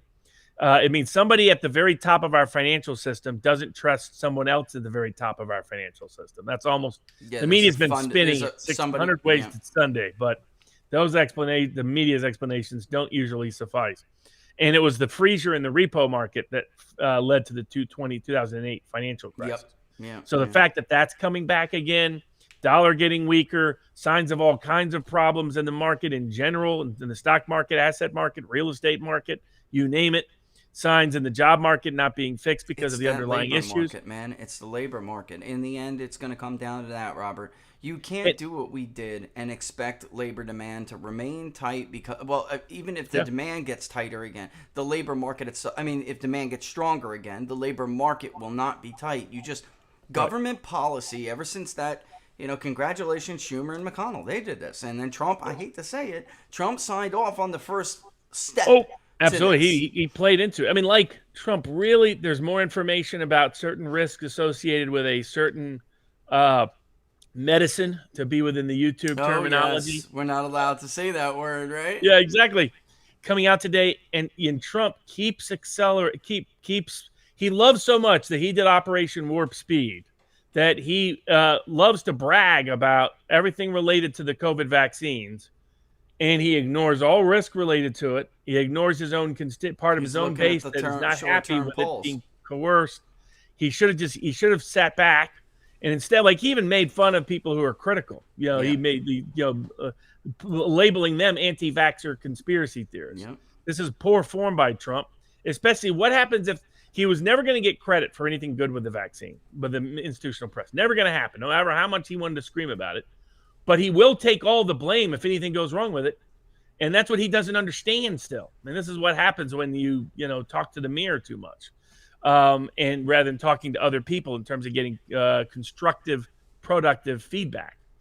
And so I think so. We'll see how all of that plays out ultimately. But you're right, on the economic side, he went along with all the MMT. Now down deep, Trump doesn't have a problem with deficits. He kind of half believes in MMT. He's not that deep in the economic weeds, but anybody knows Donald Trump's life history knows debt doesn't scare him. So and sometimes he's been right, but it really depends on how you leverage it. But there's more and more signs that MMT is just not working. And that means the economy, it will give you inflation without the protection on the other side of employment, without the protection of wages, without accessible housing. I mean, like one of the problems with this huge housing boom is you have workers who can't afford to go to certain resort towns to work because they can't afford it. There was a story about a town that half of the jobs are unfilled, one of these Mountain West high-end resort towns, because nobody can afford any of the rents. So it's like, they're going to have to pay unreasonable wages to get them to be able to afford to live in the area for the seasonal summer. So when we were talking about this at the beginning, we were like, this is a big economic experiment. We have no idea. These people have no clue what's going to happen. No. And there's as much risk, much more risk than there was reward probabilities. And I think some of those risks are going to come home to roost on the domestic side while things accelerate on the foreign policy side. Because you already got little war games going on in the Black Sea with, Britain wanting to do dumb stuff, the U.S. occasionally wanting to do dumb stuff. Why would we want to get into a war with Russia? Where is this a good idea? This was always one of the more ridiculous things during the Trump era. So why on earth? What does this benefit us at all to have this posture? Why? How does this benefit us at all? I mean, people are supposed to remember history so you don't repeat it. We used to not talk to the Soviet Union, folks. That's what led to the Cuban Missile Crisis and why they installed the red phone, dummies. So this idea you're not supposed to talk to another leader of a superpower who has nuclear armaments. I mean, now... It's what a German said, that Hitler's problem wasn't just being Hitler. That Hitler's problem was Hitler made the mistake of fighting the U.S. and Russia at the same time, whereas what he should have done is try to get the U.S. to fight Russia at the same time. And then Germany could win by the division of U.S. and Russia. So it's only certain places like Germany and other places that profit potentially from a U.S.-Russia division. Yeah. But we not only have we have the Black Sea issues. We have all we have the Afghanistan debacle that everybody's going to watch on live TV over the next year because it was always a joke that we were there. We weren't building up independent armies. We weren't building up an independent political infrastructure. None of that was ever true. The Taliban is going to take over en masse. The Biden's trying to sneak out at various nights. He's like, let's take off from this airport. Let's disappear here. And then the next day, the Taliban walks in and takes over the entire thing. And now China is going to go into Afghanistan and replace us. Because they'll go into Afghanistan and say, we don't care what your politics are. Don't export them. Like, we don't want to see Afghanis showing up with the Uyghurs in Western China. Yeah, where a lot of Uyghurs were trained. They were trained by the Taliban in Afghanistan in the mid-'90s, which was part of the whole China-Uyghur underlying dispute, is that issue. But China's going to go in, build a lot of infrastructure, get cheap access to certain resources that they want. And, yeah, that's all right. Export more heroin to our country. Absolutely. I mean, that's an old American tradition. It is. Like going back to Air America and going back to all of it. But you're going to Lucas, no problem. Afghanistan's going to be a disaster. Ukraine is going to be a disaster. These Black Sea Russia nonsense games could backfire at any given moment. Then you have all the Middle East problems with Libya, with Syria, with Iran. And now to some degree with Israel, you can see Biden thought that replacing Netanyahu would lead to a less aggressive Israel. So whatever you think about Israel, off the jump, Israel's going to get more aggressive. They got to prove their credibility to their voter groups that they didn't need Netanyahu. People are going to yearn for the days of Netanyahu. Oh, absolutely. Because he was actually cautious and restrained, aggressive in language, restrained in action. I fear he was the stability of Israel embodied. I really do. Because, look, he had the chops to be able to defend them if they needed to, but he was rather restrained. And it wasn't a matter of what I do.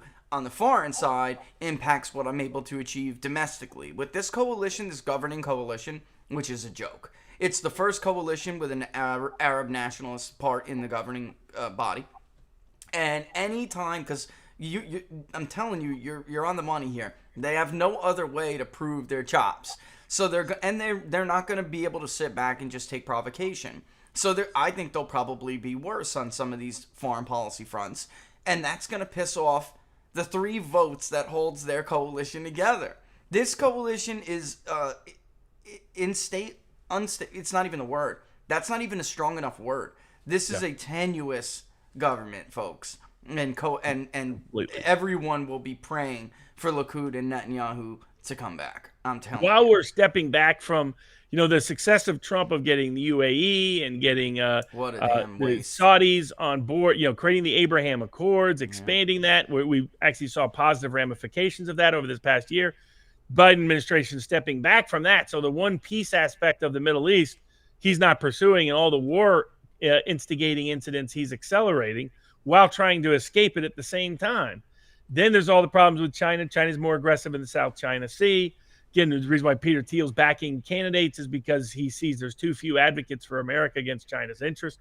We all know about Biden's corruption level. I mean, the meme that was going around from the Hunter Biden art auction just showed Gigi keep raising his he kept doing the bidding. That was so funny. Oh, brutal. And so you have all those problems, and now in the middle of it, you have Cuba might flip, which Democrats don't want Cuba to flip. I mean, for all their big rhetoric. Pearl. That was the last pearl. Absolutely.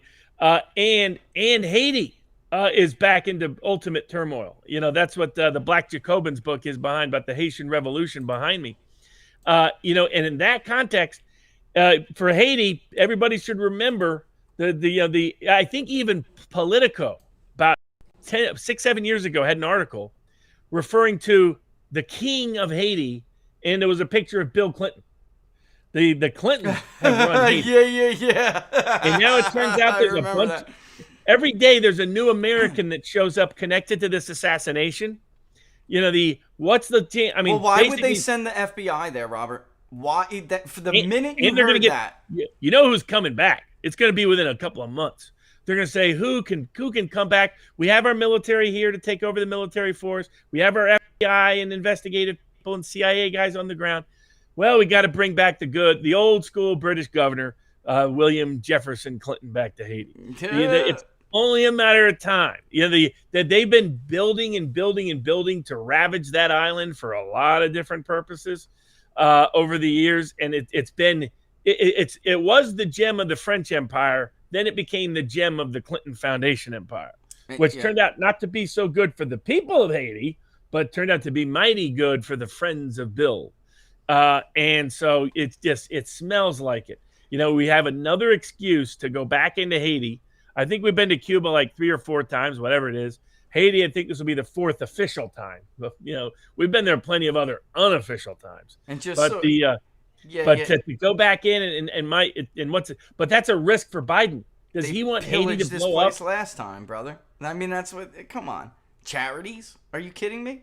They pillaged this place last.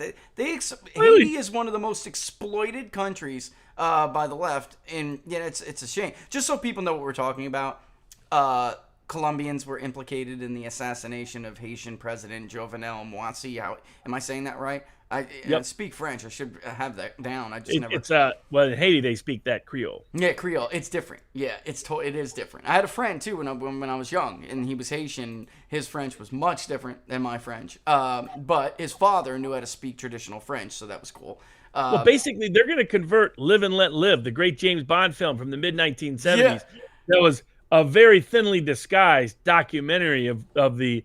I get his name, mispronounce his name, but the Duvalier or something, whatever it is, Papa Doc and Baby Doc who are running that regime. People forget, the whole Clintons have a long 50+ year history connected to Haiti, went to great lengths to get control over that country, finally got it after the earthquake. Again, even publications like Politico, AP writers called it the Clinton's Republic. I mean, all of them have identified. He went in 2010. More money was raised for that to rebuild Haiti than Haiti makes in its GDP in a given year. Clinton got exclusive control over all of it, Yep. and almost nothing that was supposed to get done did get done. But what did happen was special facilities for friends of Bill to build hotels, to get exclusive vendor contracts on Very phone typical. service and cell service. Very typical. Hugh Rodham was busy looking for gold. You know, the thing is, Hugh Rodham. So you're like, okay, either there probably is some gold or minerals up there, and Clinton managed to get himself a monopoly on it, or knowing Hugh Rodham and the Clintons, they convinced a whole bunch of investors that there was, built a fake mine, and stole all the money. But a lot of that came in from Haitian money, money meant to rebuild homes. He was supposed to build schools. He didn't build many schools. He's supposed to build The Nation magazine just took one little piece of what the Clinton Foundation did, which was because it was the only one they could get any information on, because everything's so opaque, like the Clinton Foundation itself is. And it wasn't just what the Clinton Foundation was doing in Haiti. Bill Clinton was put in charge of all the money raised from Haiti from anywhere, any place in the world.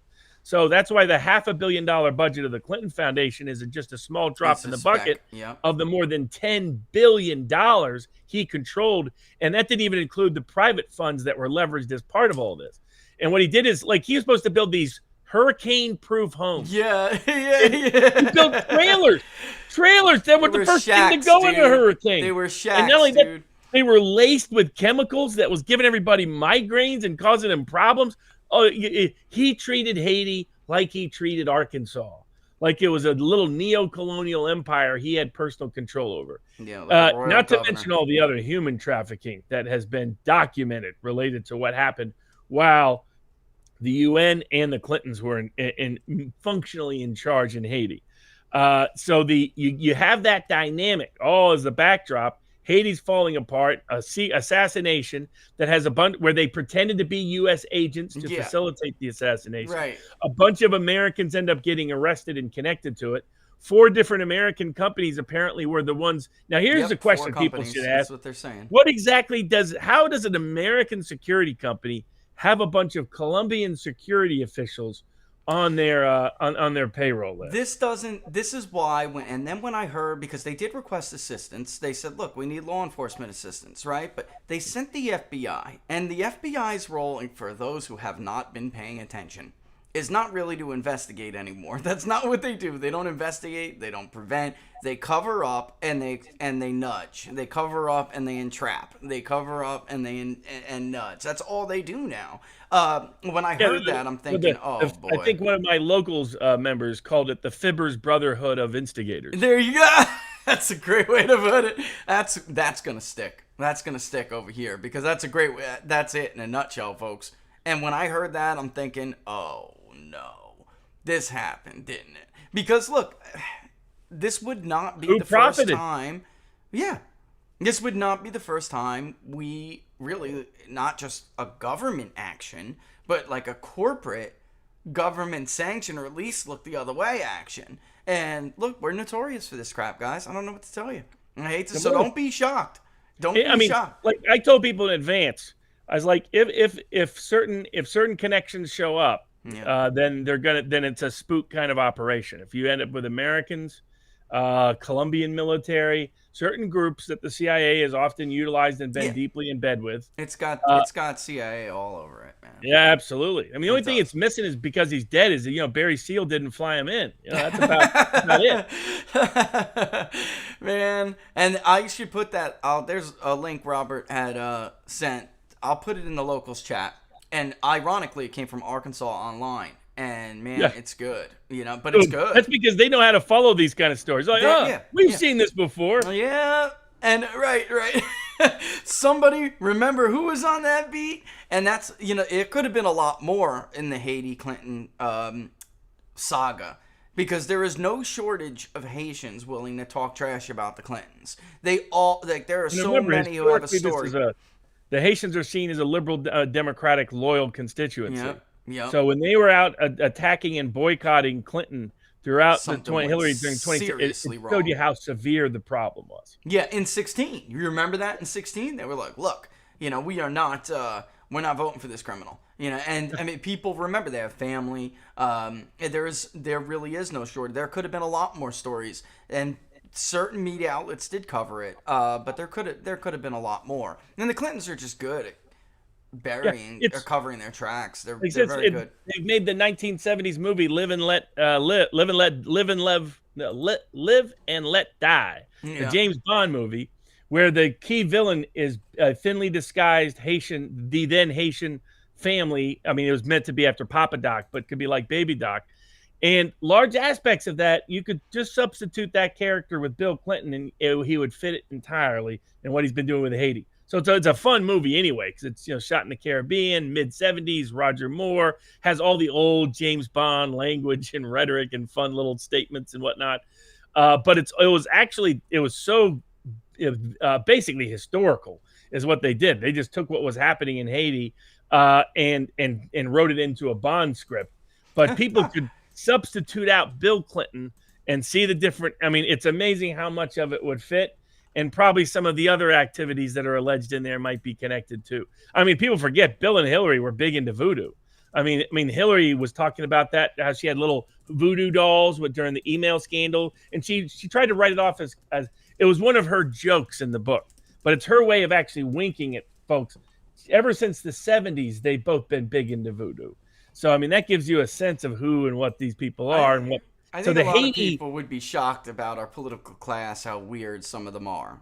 I'm serious. A lot of the Podesta stuff that people couldn't put together, if you understood that whole Clinton subculture, interest in voodoo and all the connections to it and some of the darker, like Angel Heart style aspects of it, then you would understand what it's about. Now, Live and Let Die does a great version of how voodoo was being misused. At that time, it was absolutely what was happening in Haiti at the time too. But so it's but if you're the Biden administration, you've got teapots going off everywhere, and potentially in Eastern Europe, Central Europe, Western Europe, North Africa, the Middle East, Asia, parts of Latin America, and parts of Central America, and now throughout the Caribbean, and some of which directly implicate you. If Ukraine falls apart, you have the old Biden scandals connected to it. If Haiti falls apart, you have all the Clinton scandals connected to it. Cuba falls apart, then you have this historic left failure. So there's domestic agenda is already vulnerable. There's so many foreign policy disasters. Afghanistan about to be run by the Taliban. That is just going to make every Democratic regime choice and every Obama choice that Biden was part of could blow up at any moment. While the two of them, the president and vice president, Biden and Harris, are in a secret war against each other. Yeah, you see these leaks, buddy. These leaks are hilarious. But anyone, I got to tell you, the one about Harris and Politico, the recent one about her being the vice president's office is a disaster. All true about Harris. It's all true. It's all true. And nobody should be surprised if the media did half their damn job during the campaign. Nobody would be surprised about this. You want to forget about Trump and nepotism. This woman put her family in charge of what was the most dysfunctional presidential campaign I think I've ever seen. I have never witnessed one more incoherent and just totally off the rails. It had no objective, no message, no core, and no strategy. No logistical strategy. The front runner. The betting market's front runner because of all of her corporate support, media support, big tech support, and it was such a disaster, couldn't even stand for the election by the time Iowa came around. And our favorite fake election forecaster actually penned an entire article about how she could win the Midwest. Based on what? Based on her very minimal experience running a campaign in California with Willie backing her? Are you joking? She just ran against another Democrat. I know. In the runoff. It wasn't even a competitive race. I mean, it's a total joke. But she got every leg up, no pun intended. She got every leg up that she could. Oh, Jesus. I walked right into that. But every advantage she was afforded, and she still couldn't even make it to Iowa. And by the time they realized her South Carolina strategy looked like Rudy Giuliani's Florida strategy in 2008, it was too late. Because then they tried to circle back, and no, we aren't going to ignore Iowa. Remember that? And you know what? Maybe we will go to New Hampshire. It was a total fraud, and all that money went in the fam's pocket. I mean, I don't know what to tell you. It was to enrich them. They all had nice little cushy jobs. They didn't do their jobs well, and it was a total joke of a campaign. It was one of the folks, I'm telling you, one of, if not the worst, run campaign, presidential campaign I have ever seen. And I've seen some real, flunkies. But at least, how many candidates ran? 15 Republicans in 15 and 16? At least they were 17, I think. 17, right, yeah. At least they were competent. Scott Walker allowed George Will's wife to run his into the ground. But, I mean, it wasn't incoherent. They at least knew what they wanted to do, even if what they wanted to do was wrong. The Harris campaign had no idea what they were doing. They didn't know what they wanted to do, how to do it, how to say it, she flip-flopped in 48 hours on every position that she was asked about. Healthcare, Medicare for all. It was a disaster, man. A total disaster. And I don't know why anybody would be surprised that the office of the vice president went from being, and you can say what you want about Pence, but it went from being a well-oiled machine that occasionally leaks on their boss in the executive building, all right, to this, to which is a total disaster. But it does bring up, because I'm looking at her favorability tank, and it does bring up, what do we got? 10 minutes here, almost. Yep. We probably should, I know you got something you got to do. I got a hard out. Yep. Real quick before you go, we're about 1/6 of the way there already. The minute we got done with this poll, and I said we shouldn't really poll too much during the summer. I'm just being honest, Yeah. People are like, no, I want to do it. Where's the new form? So I put it up, and we're like 1/6 of the way there. I said because it is summer, I feel bad. I'll even put some to it myself. What do you think with all of this going on? I always tell people to give us an idea about what they want in the poll. What do you think? Aside from the usual trackers, what else should we add? Oh, you asking me? Yeah. What's your opinion? I think, just on Harris's poll ratings, and the problem is, I think there was an anticipation that within certain parts of the Democratic Party establishment, that Biden would be there for the first 6 months, then fade out and let Harris step in, and that Harris was partially going to be doing that at each step along the way. And the problem is she's so intensely unpopular in the country, they realize that they really can't promote her at this stage. And that's one issue. The second is she's mishandled some of those assignments. And third, she's bad at, people hate her. People that work for her particularly hate her. So the combination of those events is leading Biden's people to push back. And the other thing that's going on is Biden's team believes it can have power only if Biden is the one still nominally in charge. They see Harris as a threat to their own power. So that's the second level of contest that's taking place. And the third level is there's disputes between the State Department, the intelligence apparatus, and the military on certain foreign policy agendas. You have parts of the military and even parts of the intelligence apparatus, but particularly the military, that want détente with Russia to move on to other subjects, or that believe for military reasons it's not a good idea to be in a conflict with Russia. You have others that can't wait to accelerate the conflict with Russia. They're at war with each other, and Biden's, back and forth. It's like he has two different puppet instructors on different days. And so that's where you're getting completely contrary and contradictory messaging from him, depending on what the date is. And that is all being played out against that's the backdrop for which the Harris-Biden administration are at war with one another, while these domestic implosions and foreign policy explosions occur.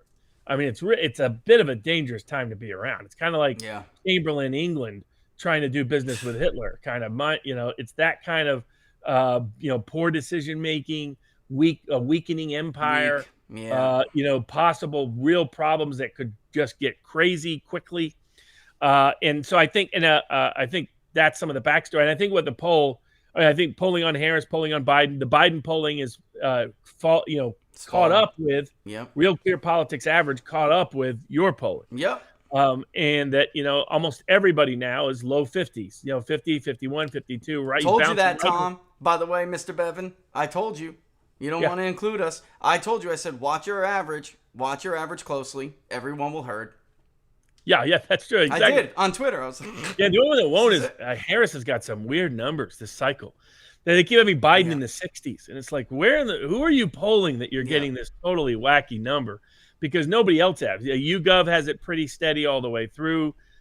Basically, we still have the 2020 election Yeah. in the approval numbers, and occasionally Biden jumped a little bit above it when people thought that he was doing better on COVID, when the media was giving him hagiographic treatment early on. But as the Then he economy missed the target, buddy. And then he Yes. missed. The guy missed the target that he was handed, Robert. yeah, completely. Trump handed him the trajectory, and he blew it. And then they come up with solutions like going door to door. The more coercive response by the government is going to lead to harsher reaction from the public.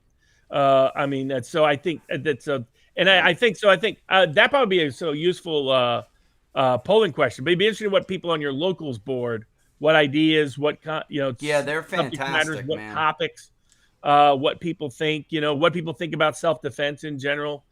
Given that's going to be coming up in the fall in several big trials, including the Rittenhouse case, but also other. But I think, how do people feel about? Do you think it's okay if the government knows your private medical information, whether that's vaccinations, whether that's treatment, whether that's certain diseases? What the hell happened to HIPAA, man? Exactly. I mean, that's a good question because that was popular. Well, in Becerra, I mean, for the Becerra to come out, the former corrupt attorney general in the state of California, who's now a cabinet official, to come out and say, and they're clearly trying to hide the LA corruption scandal by moving the mayor to ambassador to like India or someplace. They're getting rid of shipping him out. That's an old scam, old scheme. Yeah. But I mean, their problems are accumulating, and so I think questioning on some of those subjects will all be good. But I got to hop off here in about a minute. Yeah, we got to tell people where they can follow you. I'm gonna go water my sod. We'll do the thing here. Perfect. It's right down there. Viva BarnesLaw.locals.com. So Viva, like Viva, BarnesLaw.locals.com. That's where I am all the time. We have a Hush Hush series that gets into the alternative secret history of various events. They're good. Might have predicted what happened in Haiti, and that suddenly the U.S. military might be going down there. If you knew the contextual background and historical background of Haiti, that was one of the recent ones. We're doing one on the Clinton death curse. So instead of the body count, just the death curse. Deaths seem to follow people associated with. If you witness something next to the Clintons, you're much higher risk of death than if you are next to somebody with COVID. So somebody put a voodoo whammy on her, man. Exactly. Some sub-series there and all the rest. But that's where everybody can find me. All right, Robert. All the best, my friend. See you next week. Thanks. Adios. All right, Robert Barnes, everybody. All right, so, it's vivabarneslaw.locals.com. It was up there while he was talking. And, of course, again, last couple of things before we get out of here. One, we will have an Inside the Numbers tomorrow. We will not have it on Wednesday. We're going to have it tomorrow. And we're going to talk about all of this neat stuff that's already teed up about Virginia, which somebody wanted to talk specifically about Loudoun County. And I thought, you know what? Let's hit Virginia as a whole first, and then we'll get specifically into different county data, and it's very fascinating. I already started to sneak peek it on our locals, peoplespundit.locals.com. If you subscribe to the locals page, you can send me, of course, always your comments about what the next poll should be, but it's almost up to a G already, so it's going to get there before the end of the summer. All right, what you can do, it's in the description right now. The link, it's bigdatapol.com/public polling project. I think it's now 1-2. You can do it with the hyphens in between, but I think it's also a redirect where it'll go right to it. Yeah. If you donate to it and you want to be anonymous, you still leave a comment with telling us what, let your voice be heard, telling us what you want to include in the survey. And basically, the loudest voices are what dictates what's in the survey, which is, interestingly enough, over the last half year now almost, have been what's on Americans' mind anyway, which is what I think is the secret. It's the secret sauce here. It makes it much more, I think not only more accurate, much more prescient and relevant. Yeah. So and like Robert said, it's absolutely true. I even done Bevan on it on Twitter a couple weeks ago. We have been ahead of everybody. We've been ahead on watching Biden's poll numbers return to Earth. We've been ahead of the Kaiser Foundation on vaccination, which we're tracking, vaccination status. We've been ahead of the CDC releasing public information on this. And we're just a registered voter survey. So it goes to show you we're ahead of the curve here. We really are. And some of the economic indicators. But of course, I think the most important stuff we're doing is in the social desirability bias, because everything else kind of follows that. If you can't get past the random sampling bias, if you can't get past response bias, if you can't get past social desirability bias or any cognitive bias, you're not going to have an accurate number. It doesn't matter what else you asked in that poll. It's not going to be accurate, right? So that's what is so important about this this work that we're doing. And all right, so the best part is we ask you what you want. We don't tell you what there you go. And you obviously get a lot more information than media polling and university polling, without a doubt. Oh, yes, Thursday. Beyond Unstructured with Eric Hundley on Thursday. Don't miss this. I'm going to tell a story everyone's been trying to get me to tell for a long time. Laura doesn't even want me to tell it, but I'm going to do it anyway. And it's going to be interesting. So don't miss it. It's going to be out there. Let me just say. And with that, I'll also be on, quite frankly, on Monday, the following Monday, correct? yes. Yeah, and, Frank's going to be pissed. Because he's been like, dude, you got to come on the show and do this, right? Because he knows about it. And I just said, no way, Frank, I'm not telling that story on air. So I am now. And the reason I said let's do it with Eric is because he has all these behavioral experts. And, afterward, he can have these people on and they can give their take on whether they think I'm telling the truth or not. It's a good social experiment. And I'm excited. It's something different. I'll tell you that. All right. So, and Eric, you run your show how you want to run your show, but it's a good follow-up idea. I'm just saying. All right. So with that, I'm going to get out of here. If you liked the video, give us a thumbs up. All right. If you like What Are the Odds and you like Inside the Numbers, don't forget to subscribe to the People's Pundit YouTube channel. And you can find me on Locals, peoplespundit.locals.com. Thanks, folks. As always, we will see you tomorrow at 11 a.m. Eastern Standard Time.